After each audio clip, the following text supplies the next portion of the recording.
तीसरा पॉइंट है sell unnecessary items for at least 2 to 4 EMIs। Warren Buffett कहते हैं if you buy things that you don't need you will have to sell things that you need. पर अमूमन फिर भी आप देखिए घर में बहुत सारा ऐसा सामान आपके पड़ा हुआ है, झांक के देखिएगा ध्यान से इधर उधर। अभी के अभी वीडियो के बाद सिंपल क्राइटेरिया, अगर कोई चीज 1 साल से ज्यादा आपने इस्तेमाल नहीं करी, चांसेस हैं वो यूजलेस है और आपके लिए एक डेप्रिशिएटिंग एसेट बना हुआ है।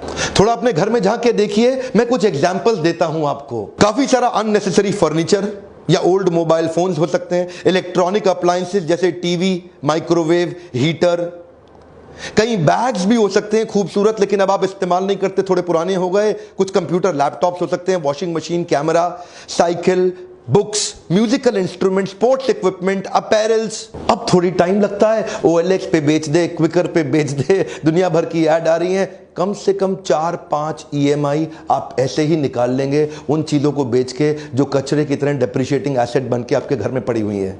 मेरा चौथा पॉइंट है टेम्पररी डाउनसाइजिंग। बुद्धिमान आदमी अप्रिशिएटिंग एसेट खरीदता है और कम बुद्धि का व्यक्ति या तो डेप्रिशिएटिंग एसेट खरीदेगा या लायबिलिटी खरीदेगा या अननेसेसरी ऑब्जेक्ट्स खरीदेगा। डाउनसाइज योरसेल्फ टेम्पररीली। एटलीस्ट कुछ ऐसी चीजों को फटाफट इवैल्यूएट करिए। कुछ 3-4 चीजें क्विकली बताता हूं। पहला, अपने ग्रेटिफिकेशन एक्सपेंसेस को इवैल्यूएट करिए, डाइन आउट एक्सपेंसेस को इवैल्यूएट करिए, एंटरटेनमेंट एक्सपेंसेस को इवैल्यूएट करिए, unnecessary monthly subscription services, depreciating asset या नॉन वैल्यू एडिंग ऑब्जेक्ट्स। ये कई सारी चीजें हैं जिनको अगर थोड़े दिन के लिए आप कंट्रोल करें, कुछ एक्स्ट्रा 30% की सेविंग की जा सकती है आपकी मंथली प्लानिंग में, जो नेचुरली आपके EMI को कंट्रीब्यूट करती है। पांचवा पॉइंट है पे loans with the second income.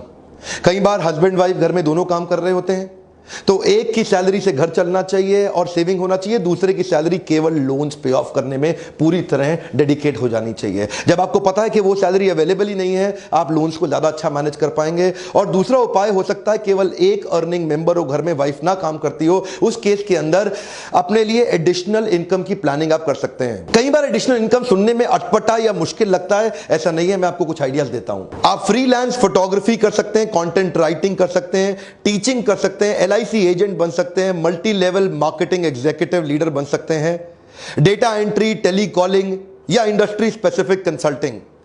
कई लोग एज अ हॉबी केटरिंग भी करते हैं, जैसे होममेड कुकीज या cake. You can also become a tour guide for weekends.